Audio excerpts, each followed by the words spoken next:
Showing off, don't wanna have to wait tonight. Wait tonight, better off. I'm gonna find my way tonight. Wait tonight, won't you talk to me? I wanna heal your sorrow. Won't you talk to me? We'll make a new tomorrow. Won't you talk to me? What makes this happy face?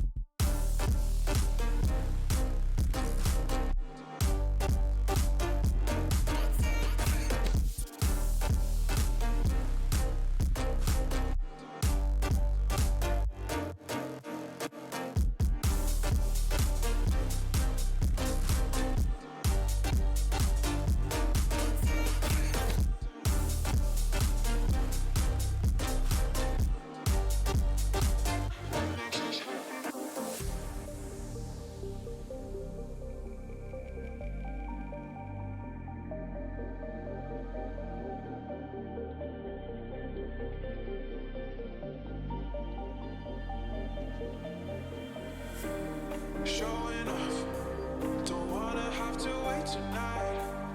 Wait tonight, better off. I'm gonna find my way tonight. Wait tonight, won't you talk to me? I wanna heal your sorrow. Won't you talk to me? We'll make a new tomorrow. Won't you talk to me? What makes this happy face do?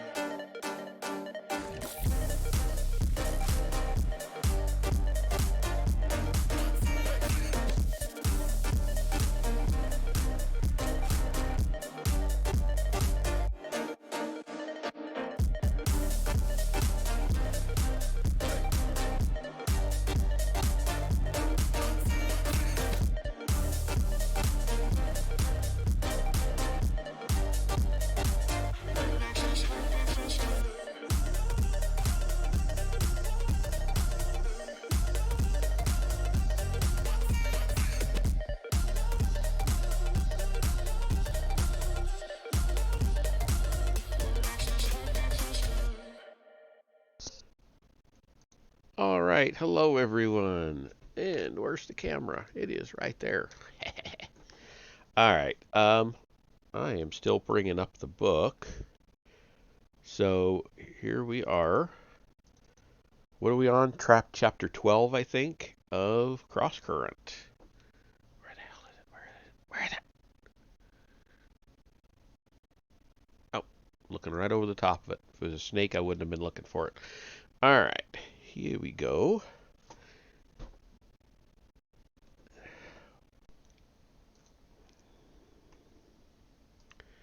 Chapter 12. Alright, make sure everything's good to go before I jump into it. Bear with me one more moment. Okay. Chapter 12. So,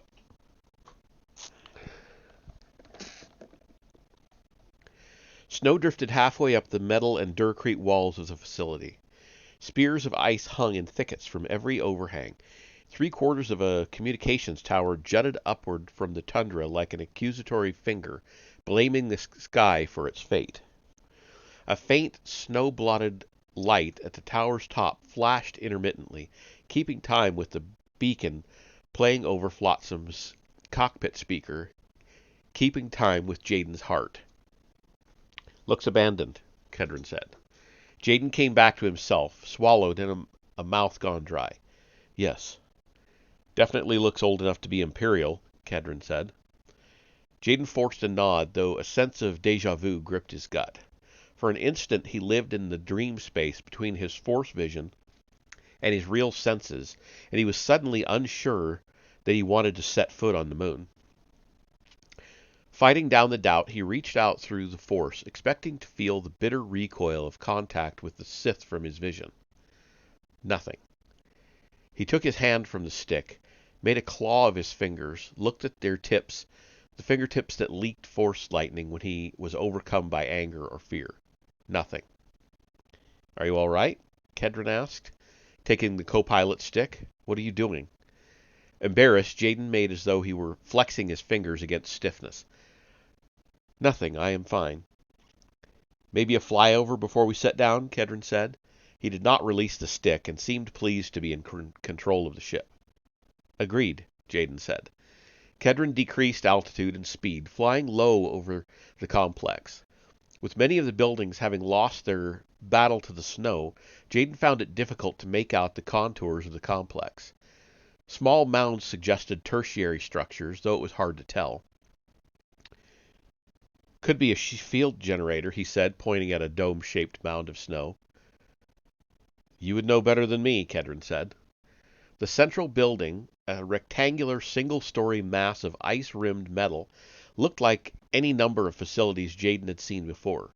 The structure could have been anything from a hazardous materials storage depot to a training complex. "That looks like an entrance," Kedron said, pointing at a shadowed portico on one side of the central facility. "Can't see if there's a hatch." Kedron fiddled with the instrumentation, tweaking his scanner. "There's still power in the main complex, though not much of it. Life support is online, but barely. Some kind of backup or emergency power, probably." "Good construction to last this long." "Yes," Jaden said absently, looking at the blowing snow, remembering the ghostly touches of Lessine, Mara, Kamsolisar. The beacon still played over the cockpit speakers, their pleading voices. "Help us, help us." If life support is functioning, someone could still be alive in there. "Unlikely," Kedron said. "It's been decades. Can we turn that off, Jaden?" "Jaden?" Jaden killed the sound of the beacon. They completed their flyover, having learned little. "Well?" Kedron said, and looked across the cockpit at Jaden, one eye on him, one eye off on some distant point. "Having second thoughts?" "No, let's put her down," Jaden said. He knew he would not find his answer sitting in Flotsam's cockpit. The repulsors engaged, pressing Relin and Mar into their seats as Junker streaked toward the landing bay. Leaving the piloting entirely to Mar, Relin sorted through Harbinger's schematics in his mind and decided on the best approach for his attack. Agitated, he unstrapped himself, stood, and checked his lightsaber in gear, speaking to Mar as he did so. "About 150 meters in, you will see a wide corridor open off the landing bay on our starboard side. It is a freight corridor. Put Junker down against it with the port cargo bay door facing it." Sweat dampened the wall of Mar's brow. "If you want to block the corridor, it will have to be a belly landing, no skids." "Right," Rowan agreed. He had not thought of that. No skids. Were Junker to land on its skids, Harbinger's crew could simply walk or crawl underneath to get into the corridor and at Relin. "You should strap yourself back in," Mar said. "That will be a bumpy landing." Relin sat and buckled himself in. "I will not need long. A few minutes at most, and you get Junker out of there. Lots of side corridors open off the freight corridor. They will not know where I have gone, and I am skillful at avoiding detection." "Understood," Mar said, as they sped down the throat of the landing bay, the guide lights casting the cockpit in red. Mar did not slow once they were within the launch tunnel, and Junker scraped one of Harbinger's bulkheads. Metal shrieked, and Relin imagined a shower of sparks trailing in their wake. Mar cursed and got the ship off the wall. "Calm, Mar," Relin said, though he did not feel it himself. The touch of the lignin had his spirit churning. They cleared the launch tunnel and moved into the broader landing bay, pelting past a few shuttles on landing pods and a couple of treaded cargo droids. A few of Harbinger's black-uniformed crew scrambled out of ships or trotted along the landing bay deck, watching them pass, questions on their faces. Relin imagined the reports that must have been heading to Say's and the command crew. It's enormous in here, Mar said, eyeing the whole scene with a look of faint wonder, perhaps realizing that he was flying in the landing bay of a ship that had fought in a war 5,000 years previous. Or perhaps just surprised that they had made it that far. Relin pointed with his stump when he saw the freight corridor. There. Mar nodded and did not slow. Brace yourself, the Sarian said. 3 droids were unloading cargo from a lev pallet. Mar slammed into them, crushing all 3, while spinning Junker on its repulsors and slamming its port side against the freight corridor opening. The impact rattled Relin's teeth. Junker protested with a groan of stressed metal. Relin protested with a grunt of pain. It felt as if someone had stuck a knife in his ribs. "Are you all right?" Mara asked, unstrapping himself. Relin caught his breath, unbuckled his safety straps, rose, and thumped Mar on the shoulder. "Yes, well done." Mar activated the security system right away. Metal shields slid over every viewport, Junker closing its eyes. "That will protect the ship from small arms fire, but she is still vulnerable to more powerful weapons. I should not leave her here long." "I do not think they will try to blow her up on their own landing deck, at least not before they surround her with a makeshift blast wall. We could have loaded her with explosives for all they know. No, I think droids build a blast wall while a security team tries to gain entry." As if to make Relin's point, blaster fire barked from outside the ship. Dull, harmless thumps against the bulkheads. "None of which will stop some fool pilots from taking shots at the ship," Relin said. "We must hurry." He turned to go, but Mar's hand pulled him back around. The Sarian did not make eye contact. "How often do Sarians fall to the dark side? In your time, I mean." Relin understood the origin of the question. The touch of the lignin, and Mar's conscious use of the Force, had brought him face to face with the 2 poles of potential. Relin remembered that feeling himself from his early days in the Order. The feeling that he stood on a very thin line and that he might step over it at any moment. "The dark side can reach anyone," Relin said, pained by the truth of the words. Mar considered, nodded, released Relin's arm. "Thank you," he said, "for showing me what you showed me." Relin was touched, but kept his feelings to himself. "I need to go, Mar. Now."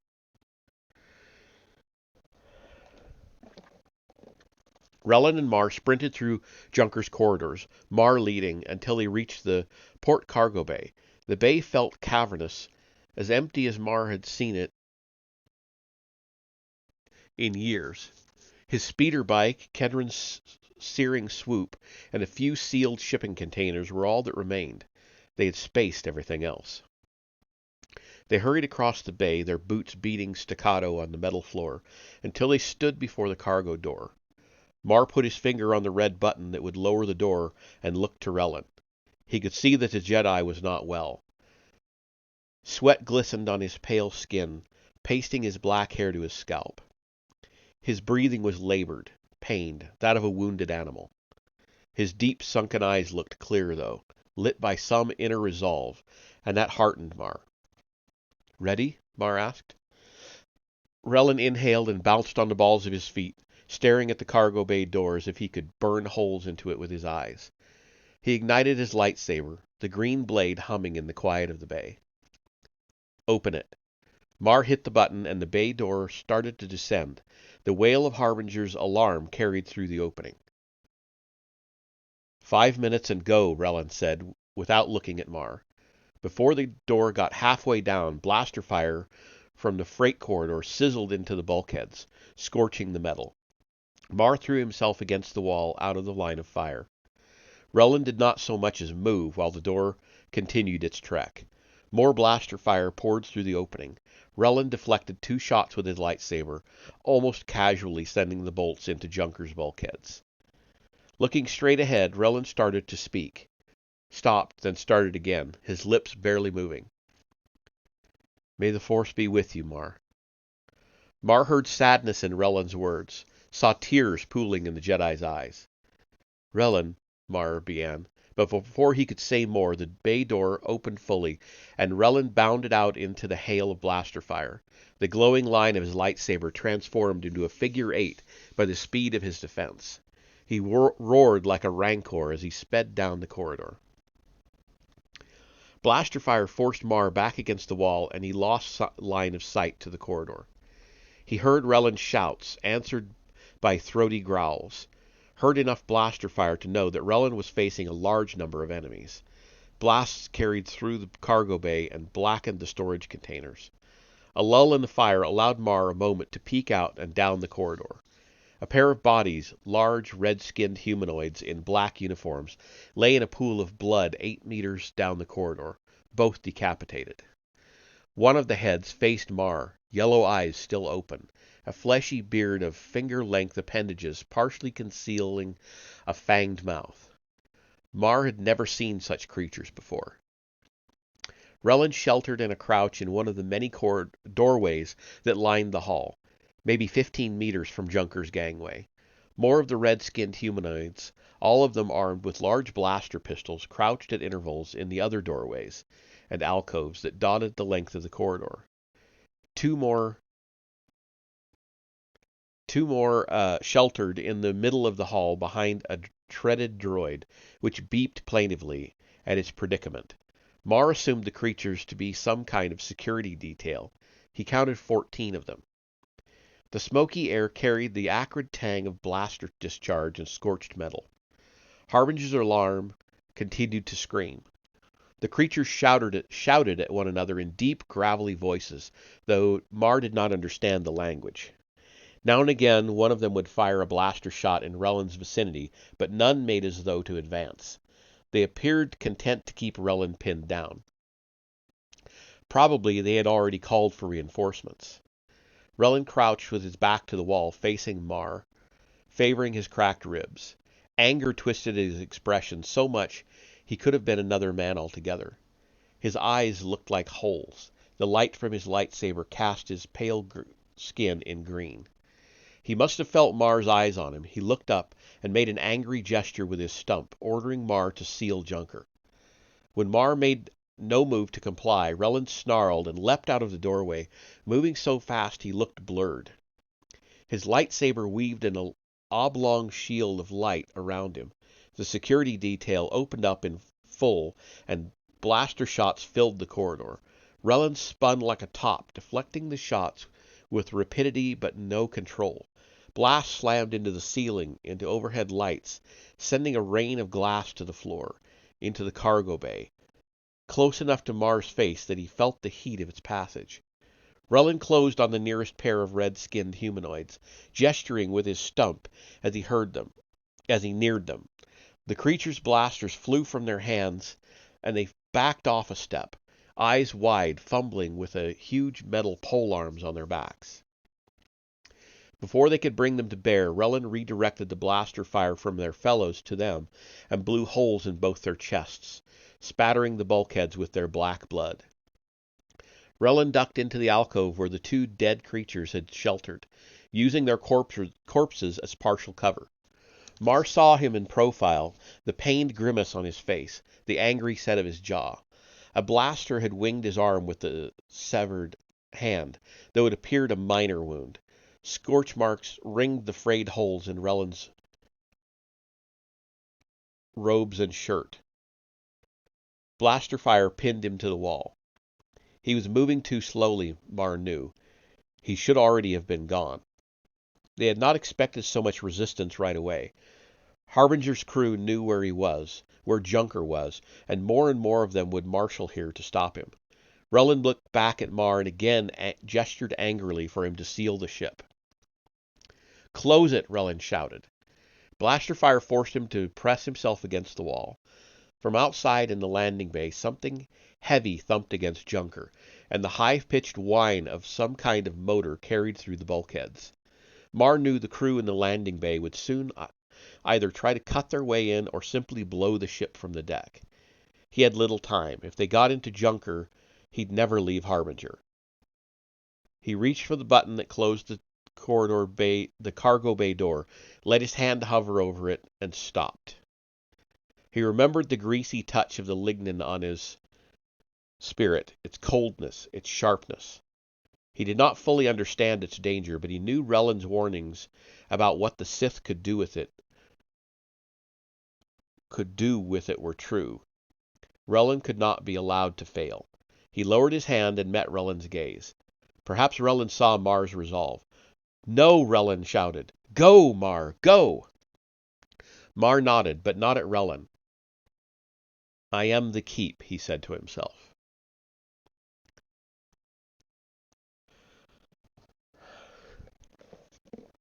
Pulses of blaster fire slammed into the bulkheads near Rellen, turning the metal black and warm.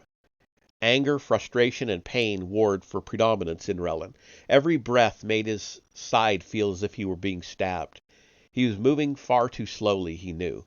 More Massassi would be coming. Says would be coming. He had underestimated their ability to respond. A shout of rage crept up his throat, but he held it in, pulled it close, used it to focus his mind. The force flowed strongly through him, but he was unable to use it to reduce his fatigue or replenish his spirit or body. His power, heightened by the lignin, answered only to his anger, only to his hate. With it he could only destroy and kill, not heal. He knew what that meant, but no longer cared. He had left what he once was 5,000 years in the past. Now he was something different, someone else. He wanted only to destroy and kill, to avenge Drev's death, to redeem the two great failures of his life in a conflagration of fire and blood. His grief had metamorphosed into hate, and the change pleased him. But first he needed to get out of the corridor and deeper into the ship. He'd inhaled as best he could and readied himself to move when a roar from Junker's cargo bay drowned out the sound of blaster fire. For a moment he could not place the origin of the sound, but then it occurred to him. It was an engine. Flotsam set down... Okay, it just jumped without any warning here. Flotsam set down 20 meters from the large central structure. The craft's landing threw up a cloud of snow. Jaden unstrapped himself from his seat. Kedron did the same. "You needn't come, Kedron." Kedron smiled, his floating eye staring out the cockpit viewport, his other on Jaden's face. "That's as true a statement as you've uttered, Jedi. But I think I'll come along anyway." He winked his lazy eye. "There might be something here worth salvaging." Jaden smiled, grateful for the companionship. "Let's gear up, then." Both donned environment suits, sealed the helmets, tested the comlinks, and opened the starboard side exit. The frozen air and the snow of an icy world blew in and dusted the floor at their feet. The enviro suits blunted the force of the cold, but Jaden's skin still goose-pimpled. He stood at the top of the ramp, staring out at the drifts of the swirling snow. Kedron's voice sounded in his helmet. "Jaden, let's move. Even with the suits, we don't want to be out in this any longer than necessary." But Jaden needed to feel the air, taste it. He deactivated the seal on his helmet, and it disconnected with a slight hiss. Kedron took him by the arm. "What are you doing?" "I need to do this, Kedron."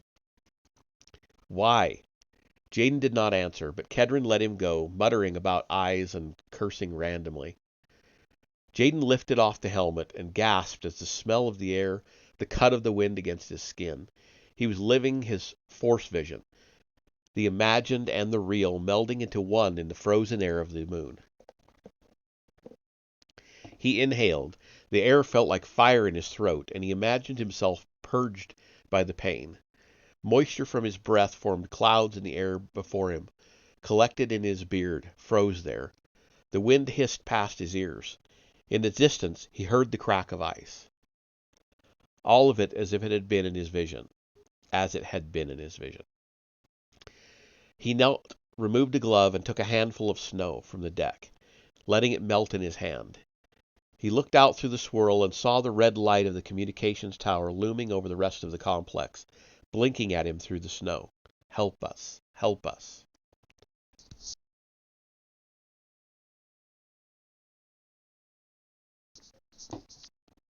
He would. Standing, he slid his glove back on over his freezing hand, resealed his helmet, then activated his lightsaber. The heat it threw off warmed him. "Follow me," he said to Kedron. Kedron drew his blaster and followed him toward the facility. "I am increasingly concerned that all Jedi are crazed." Jaden smiled, but otherwise left the comment alone. Kedron tapped a control pad on his suit's forearm and remotely closed and secured the Starhawk. The deep snow clutched at their feet, as if trying to slow their advance and give them time to reconsider. Jaden looked up, eyed the slate of the sky, imagined not snow falling, but reified evil. "Do you think they're all right?" Kedron said over the comlink, apparently misunderstanding his look.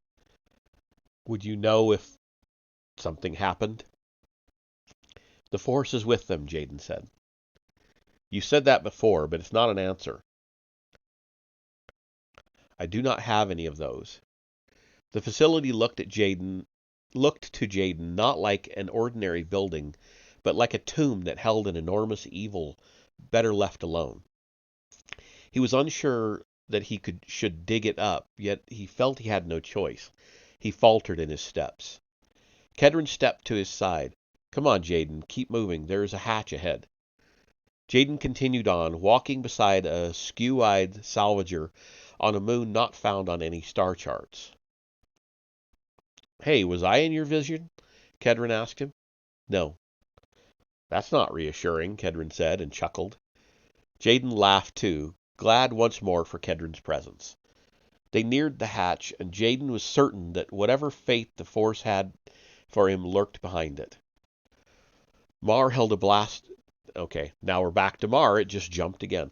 Mar held a blaster in one hand, and with his other, the steering bars of Kedron's steering swoop. The swoop's motor was so loud it sounded like an ongoing explosion. Mar's heart beat so fast he could hardly breathe. Recalling Rellen's words, he turned inward, focused his mind on the keep within him, thought of how he felt when immersed in a difficult calculation. A distance warm isolation that brought him calm. His heart and breathing slowed, replaced by a pleasing serenity. Centered, resolved, he revved the swoop's engine and bolted out of the cargo bay into the corridor, firing his blaster as fast as he could pull the trigger, hoping the Force would guide some of his shots. Blaster fire from Harbinger's security forces answered his own, sizzled past his ears, and thumped into the swoop. It bucked under him like an angry bantha, but he held his seat. He picked a spot in the hall where the two humanoids sheltered behind the loading droid, ducked low behind the windscreen, and still firing his blaster, wildly flew right at them. Back to Jaden. Jaden expected to find the hatch rusted shut or protected by a security system. Instead, they found it propped open a few centimeters. Kedron and he stared at the hatch for a long moment, the wind howling past their helmets. "What do you make of it?" Kedron asked, nodding at the item holding the door open. Jaden knelt and picked it up, the back hand plate from a suit of Imperial Stormtrooper armor. "Is that from a Stormy suit?" Jaden nodded, turning the plastoid plate over in his hand. "It is. Odd." "Probably been there for decades," Kedron said, but he did not sound as if he believed it. He looked over his shoulder as if he expected a squad of the 501st to come charging out of the snow. "Probably," Jaden agreed. On edge, he pulled the heavy metal door open the rest of the way. It opened onto a small foyer. A transparency observation window on an inner wall opened onto a guard station. Another hatch thrown open revealed a hallway that led deeper into the facility. Over the hatch, written in basic and stenciled letters, were the words "West Entry, authorized personnel only." Jaden reached out with the Force, seeking any Force sensitives within range, but felt none. "Follow me," he said, leading Kedron past the post and through the hatch, his lightsaber a torch in the otherwise dark corridor. Kedron activated a glow rod and added its light to the weapon's glow. Walking those metal-floored, abandoned halls, Jaden felt as if he had stepped into the past as surely as Rellan had stepped into the future. 10 degrees Celsius, Kedron said, taking the information from his suit readout. He unsealed his helmet, letting it hang from its connectors down his back. Someone is keeping the place warm. Jaden unsealed his own helmet, his breath steaming in the air. They walked on, their feet moving through the detritus of a rapid retreat. Scrap electronics, flimsy plast, the ink long faded, stray data crystals, oddly, a hairbrush. Kedron cleared his throat. A nervous sound. What do you suppose happened here? Jaden shook his head. They moved through hall after hall, room after room, and everywhere it was the same. Debris littered the floor in the silent, cool air. They found nothing to indicate the facility's purpose. In time they came to a series of small, sparely furnished, personal quarters where clothing still hung in closets, where beds remained unmade. The whole facility felt to Jaden like a doll's house in which a child had lost interest and just left off in mid-play. He examined the clothing and shoes in the closets. In addition to ordinary clothing, he found a neatly pressed Imperial uniform and several lab coats. The label sewn into the coat's breast read, Dr. Black. Thrawn-era uniform, Jaden said, noting the cut of the cuffs, the rank insignia. Imperial Medical Corps. Medical Corps? Kedron said, his breathing a bit too rapid. A bioweapons research lab, you think? I did not think to scan for an aerosolized bioweapon. You had no reason to, Jaden said, and what's done is done. If there were something in the air, we'd be suffering effects already. I feel fine. You? Fine. Then I think we're all right. Maybe we should put our helmets back on.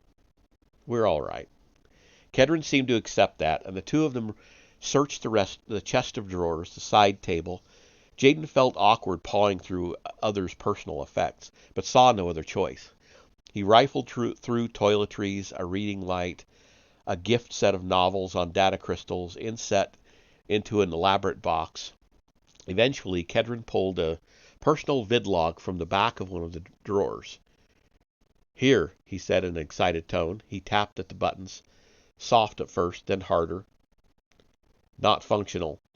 With some time, Mark could probably recover the data. Leave it, Jaden said. He started to move on when something struck him and halted him in his steps. He looked around the room to confirm his thought, then spoke it aloud. There are no pictures. No what? No pictures. No holograms. No vids of friends, family. Look around. Kedron turned to circle, his eyes askew. You're right. Maybe they took them with them? Maybe, Jaden said, but thought not. They seemed to have left in a hurry, abandoning all manner of personal effects. They would have left at least some pictures or holograms. Let's keep moving, Jaden said. They soon came upon a recreation room where 2 card games and a match of sonic billiards appeared to have ended abruptly. Kedron examined the cards at one of the tables.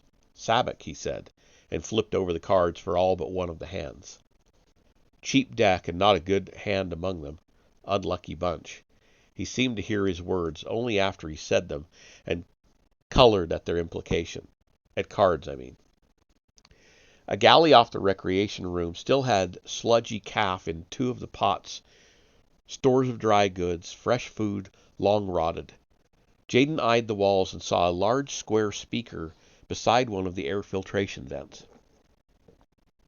He imagined an alert blaring out of it, everyone leaving what they were doing to respond, but ultimately fleeing the facility in a hurry. Assuming they had gotten out. He was no longer so sure. What is this place? Kedron said, his outstretched arms taking in the whole of the complex. Have you noticed that there's nothing to indicate what it is? Nothing. But Imperials used to put labels on everything.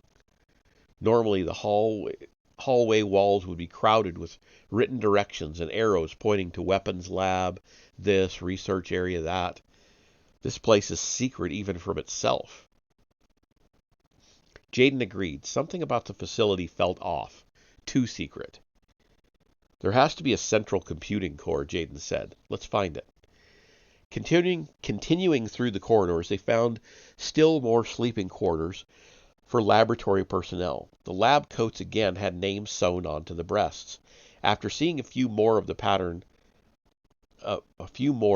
became clear. Dr. Brown, Dr. Red, Dr. Green, Dr. Gray. What the cark? Kedron asked, holding up another lab coat that read the name Dr. Blue. A picture started to develop in Jaden's mind. None of them knew the real names of the others. That's why there are no pictures or holograms in their quarters. Nothing personal, nothing with which one could later identify another.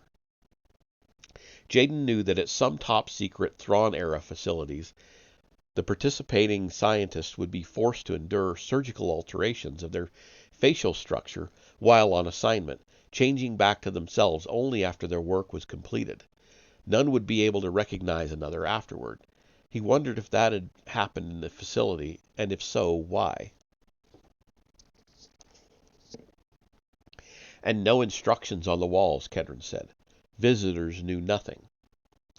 Probably the doctors had the facility's map imprinted into their memory. He licked his lips nervously and stared at Jaden for a long moment, even his lazy eye fixed straight ahead. I think we should leave, Jaden. There's something wrong here. Jaden agreed, but he could not leave, not yet. I cannot, Kedron, but you are not obliged to remain. Jaden saw shame and resolve battle in Kedron's expression. His fingers opened and closed reflexively over the handle of his blaster. His lazy eye floated off for a time before returning to fix on Jaden's face. I said I was with you, and I'm with you. Blasted if Mark can fly into Harbinger with Relin, I can walk some abandoned halls with you. Thank you, Jaden said, moved by Kedron's loyalty. What do you think they were working on here? Something high priority, top secret. Something dangerous. Yes. They continued on, caution slowing their progress. Eventually they passed through a large botanical garden where cold-stiffened, time-browned vegetables and flowers sagged in their pots like desiccated corpses.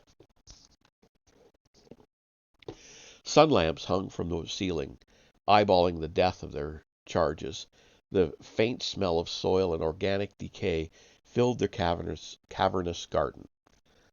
They walked through, trying not to smell the death, seeking the central computing core.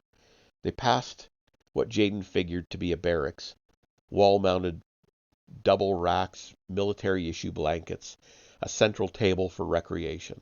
Bits of stormtrooper armor lay strewn about here and there. None of the armor exhibited unit identifications.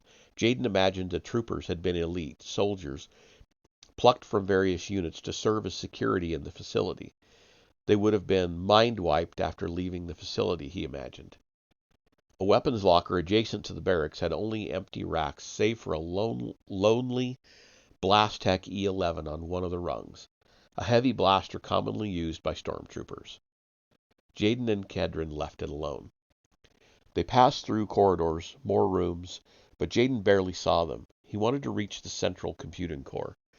He would find an answer there, if anywhere, in the question of the facility's purpose. Look at this, Kedron said, nodding at the walls. Jaden came back to himself and saw what had caught Kedron's eye. Scorch marks on the walls, lots of them, even a few on the ceiling. Kedron ran his gloved fingers over them. Blaster fire, Jaden said. Looks like quite a battle, Kedron said. He turned about, examining the walls, floor, ceiling. There were marks everywhere. Some wild shots taken here. Desperation fire. Yes, Jaden said. Let's keep moving. The signs of a pitched battle grew more pronounced as they continued deeper into the complex. More scorch marks from blasters, entire suits of stormtrooper armor, cast in pieces across the floor, with holes in the chest or helmets. No bodies, Kedron said, towing an empty breastplate. Pieces looked scattered as if by an animal. He crouched on his haunches and studied a breastplate. He picked it up, put his finger through a narrow hole that showed only the smallest scorch ring around the entry. Look at this. What kind of blaster makes that neat of an entry wound? That is not a blaster hole, Jaden said. It's from a lightsaber. Ooh. Mar's appearance on the swoop drew some of the Massassi fire. Blaster shots tore smoking holes in the speeder, but Mar drove straight at them, blazing past Relin, the swoop's engine changing pitch and sputtering from the blaster damage. Amazement did not paralyze Relin. He augmented his speed with the Force and charged out from cover. The nearest pair of Massassi, aiming at Mar's back as he passed them by, never saw the Jedi coming. Relin decapitated both of them with a spinning cross-cut before they turned around. The swoop's engine screamed, and Relin turned in time to see Mar roll off its side a moment before it slammed into the loader droid and exploded. Fire, smoke, and a hail of metal parts showered the corridor. The blast wave blew Relin against the wall.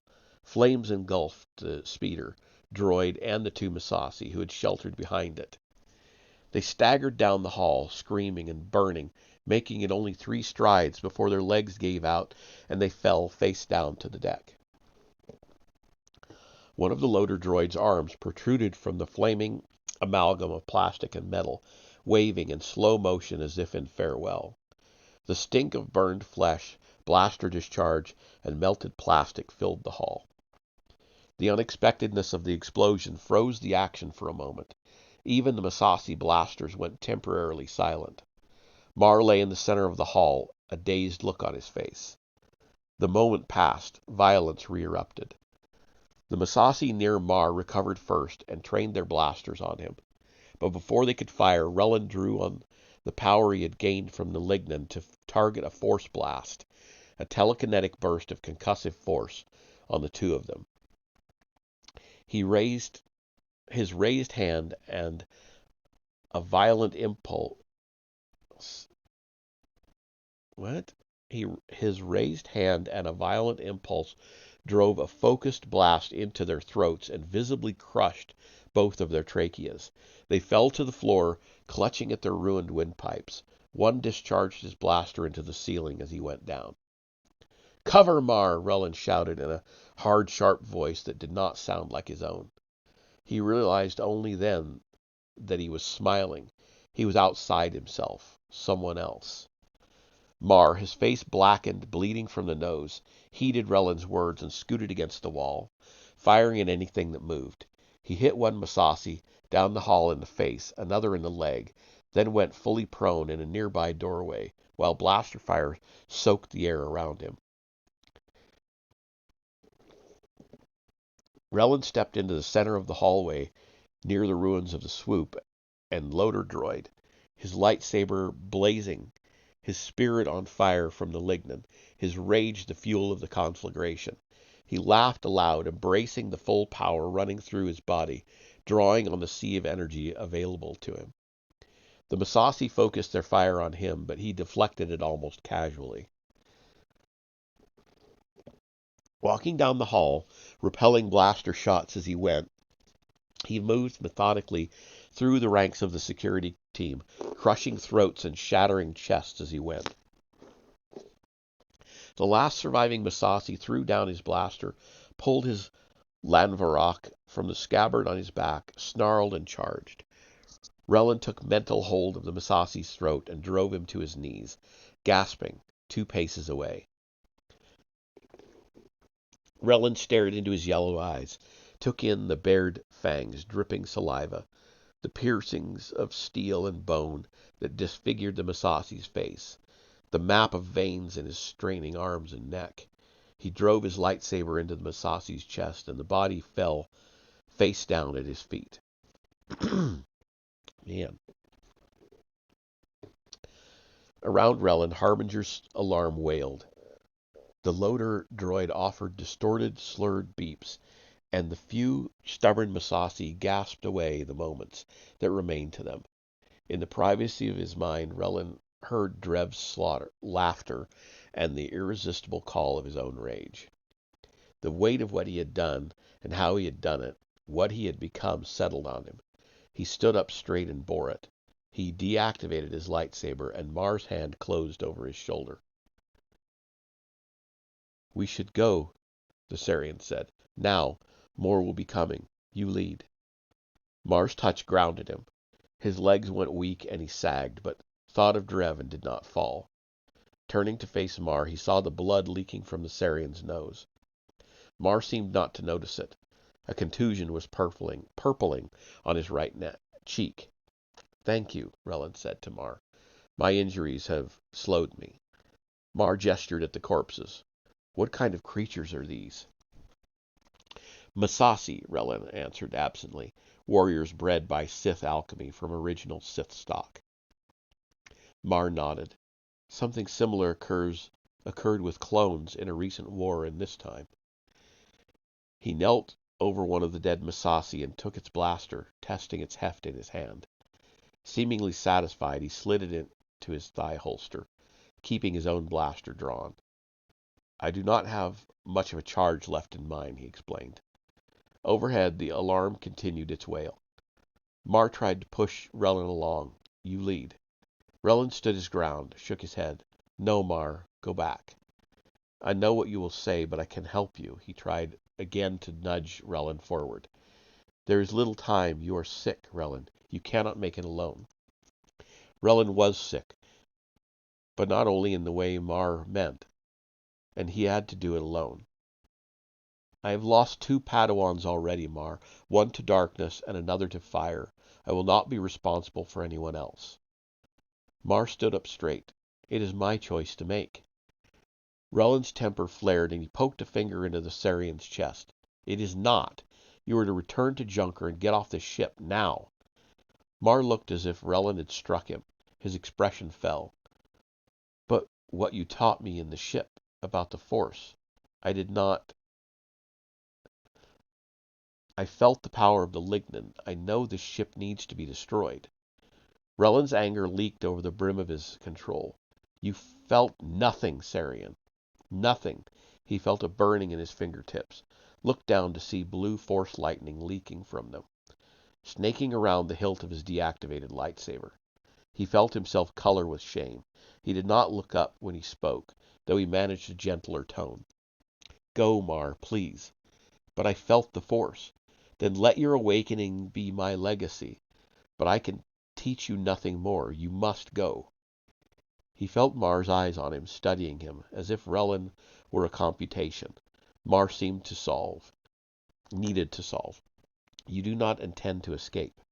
Relin did not deny it. "I am no longer a Jedi, Mar. I am just a murderer.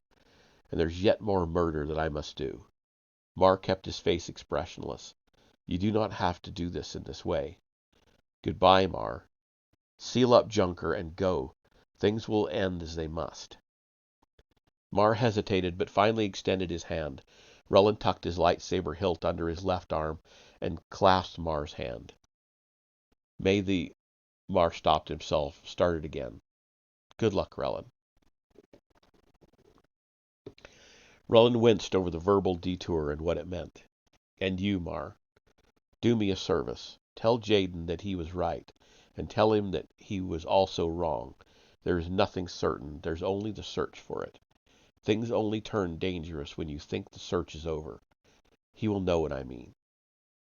"I will tell him," Mar said. Relin allowed himself that maybe those words, too, could be his legacy. Without another word, he turned from Mar and headed down a side corridor. The moment he had his back to Mar, the moment that shame no longer reigned in rage, he embraced fully what he had become. Now it switches to Kel. Kel trailed the Starhawk by 50 kilometers, well out of visual range given the snowstorm, and the Starhawk scanners would never pierce Predator's sensor baffles. Jaden's ship showed up clearly on Predator scanners, though, and Kel traced its flight as it closed on the source of the Imperial beacon. He knew when they reached it, for the Starhawk slowed, circled. Kel kept Predator at a distance, waiting for Jaden to set down. He did not have to wait long. He delayed a quarter hour before piloting Predator in the direction of Jaden's ship, but stayed high enough to make visual detection difficult. Below, he saw a building complex, its walls gripped in ice, the spike of the communications tower blinking red through the storm. He snapped photos of his ship's nose cam, intending to send them to Weirlock via subspace when he got back into outer space. Despite the beacon's warning, he expected little danger from anything or anyone other than Jaden. He supposed there could be some leftover and still functioning automated security apparatus, but he could not imagine anything organic surviving for long on the moon. He set Predator down a kilometer away from the Starhawk and hurried to the hold. The stasis chambers stood empty. He had fed on all his stored meat, but they piqued his hunger for Jaden. His feeders twisted in his cheek sacks. He donned his mimetic suit and activated it, holstered his blaster, sheathed his vibroblades. He threw a thick enviro suit over the hole and climbed into his covered speeder. Wind buffeted the cargo bay the moment he opened the door. The speeder rocked on his repulsor lifts. Snow and ice blew in, dusting the windscreen. Kel activated Predator's security system as he drove the speeder out of the bay. Gliding over the frozen landscape, he downloaded the Starhawk's location from Predator's computer and accelerated to full speed, chasing fate. He stopped the speeder 50 meters from Jaden's landing site, threw up the hood of his weather cloak, and climbed out. The wind and cold rifled his cloak, wormed under his insulation, and stabbed at his skin. The faint aroma of sulfur hung in the freezing air, probably due to volcanism. With an effort of will, he elevated his core body temperature until he felt comfortable. He trudged to the top of a snow dune. The wind tried to pull him from his perch, and glassed the Starhawk's landing site with a pair of micro binoculars. The ship sat on its skids atop a clear field of packed ice, apparently sealed tight. He increased the magnification of the binoculars and confirmed that security screens covered the viewports. Most likely Jaden had already exited the ship. Examining the area around the ship, he thought he might have seen indentations in the snow that could have been footprints leading toward the facility, but he'd have to get closer. He glassed the facility itself. Snow covered all but the communications tower and the rectangular central facility. He noted the single-story steel and duracrete construction, the lack of windows, the sealed hatches for doors. The whole place sweated imperial functionalism, with nothing wasted on aesthetics. Probably a research facility of some kind, Kell supposed. He imagined a lower level or two below ground. An experiment gone awry would explain the beacon's message. Walking sideways down the dune, he returned to the speeder and used its onboard scanners to check the complex for radiation. His body could endure radiation exposure that would kill most other sentients, but he saw no reason in taking chances. Detecting nothing dangerous, he drove the speeder up to the Starhawk. He stripped off his enviro suit, exposing the mimetic suit, and pulled up its hood and mask. As he disembarked the speeder, he upped his core temperature still more. The mimetic suit turned him white, even mimed a tumble of blowing snow. Drawing his blaster, he walked the area around the ship until he found the footprints. They were so deep that the wind and snow had not yet effaced them. 2 pairs of boots dug a chain of little pits in the snow in the direction of a large entry hatch in the main complex. Jaden was not alone. He was accompanied by either Kedron Fall or Mar Idi Shale. Their soup Kell did not crave, not anymore. His appetite was limited to Jaden Core. He hurried back to the speeder, parked it out of sight of the Starhawk, and headed for the hatch. His mimetic suit turned him into just more blowing snow. He was a ghost. And that is the end of the chapter. That takes us up to chapter 13, which starts off with Jaden and Kedron. So we will pick that up on Friday. For now, I will take a quick break and get my adult beverage ready and go play some Oblivion. So I will see you back in a few minutes in the next stream.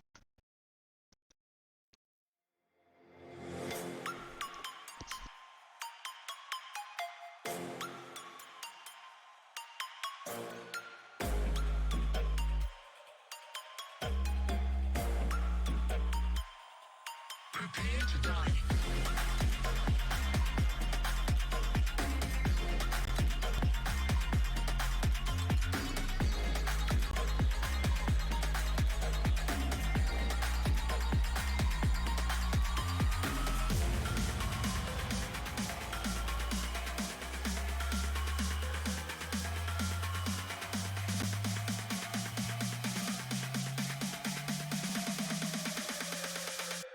Prepare to die.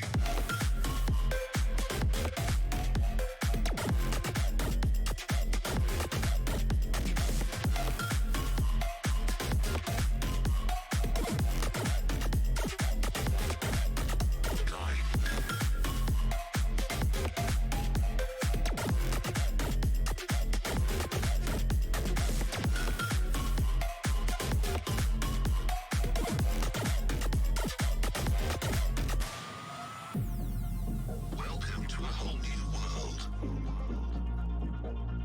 Your planet is now under Mid-Ranger's control. Humanity will be exterminated. If you hear this message, do not try to leave. Do not try to fight. Do not try to resist. You will be eliminated.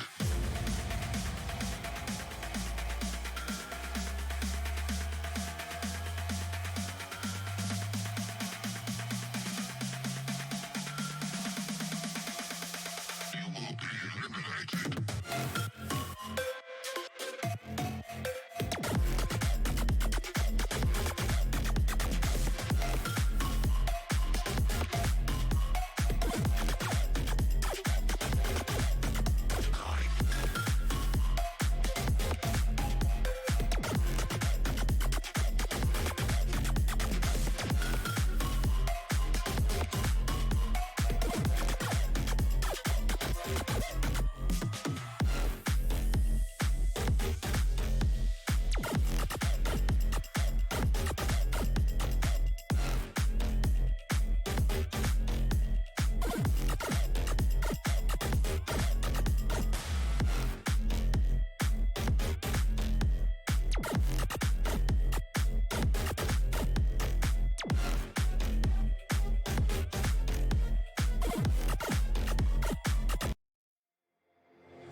Prepare to die.